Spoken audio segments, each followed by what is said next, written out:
Capítulo 14. Por aquel tiempo Herodes el tetrarca oyó la fama de Jesús y dijo a sus sirvientes: Este es Juan el Bautista, él ha resucitado de entre los muertos, y por eso es que poderes milagrosos actúan en él. Porque Herodes había prendido a Juan, lo había atado y puesto en la cárcel por causa de Herodías, mujer de su hermano Felipe, porque Juan le decía: no te es lícito tenerla.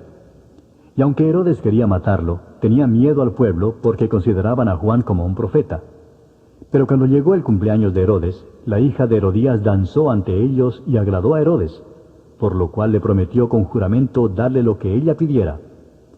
Ella, instigada por su madre, dijo: dame aquí en una bandeja la cabeza de Juan el Bautista. Y aunque el rey se entristeció a causa de sus juramentos y de sus invitados, ordenó que se la dieran, y mandó decapitar a Juan en la cárcel. Y trajeron su cabeza en una bandeja y se la dieron a la muchacha, y ella se la llevó a su madre. Los discípulos de Juan llegaron y recogieron el cuerpo, y lo sepultaron, y fueron y se lo comunicaron a Jesús. Al oírlo Jesús se retiró de allí en una barca, solo, a un lugar desierto, y cuando las multitudes lo supieron, le siguieron a pie desde las ciudades. Y al desembarcar vio una gran multitud, y tuvo compasión de ellos, y sanó a sus enfermos. Al atardecer se le acercaron los discípulos diciendo: el lugar está desierto y la hora es ya avanzada. Despide pues a las multitudes para que vayan a las aldeas y se compren alimentos. Pero Jesús les dijo: no hay necesidad de que se vayan, dadles vosotros de comer. Entonces ellos le dijeron: no tenemos aquí más que 5 panes y 2 peces. Él les dijo: tráedmelos acá. Y ordenando a la muchedumbre que se recostara sobre la hierba, tomó los 5 panes y los 2 peces, y levantando los ojos al cielo, bendijo los alimentos, y partiendo los panes, se los dio a los discípulos, y los discípulos a la multitud.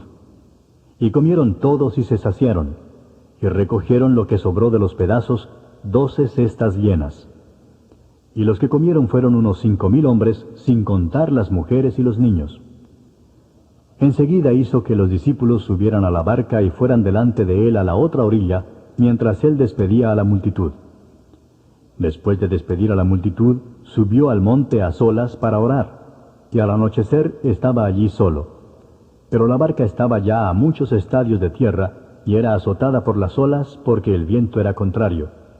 Y a la 4ª vigilia de la noche, Jesús vino a ellos andando sobre el mar. Y los discípulos, viéndole andar sobre el mar, se turbaron y decían: es un fantasma. Y de miedo se pusieron a gritar.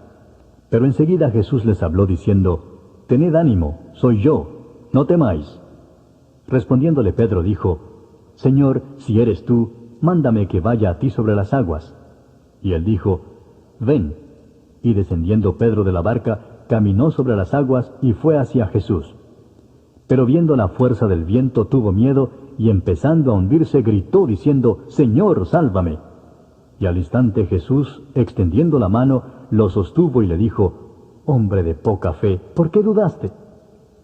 Cuando ellos subieron a la barca, el viento se calmó. Entonces los que estaban en la barca le adoraron diciendo: en verdad eres Hijo de Dios. Terminada la travesía, bajaron a tierra en Genesaret. Y cuando los hombres de aquel lugar reconocieron a Jesús, enviaron a decirlo por toda aquella comarca de alrededor, y le trajeron todos los que tenían algún mal, y le rogaban que les dejara tocar siquiera el borde de su manto, y todos los que lo tocaban quedaban curados.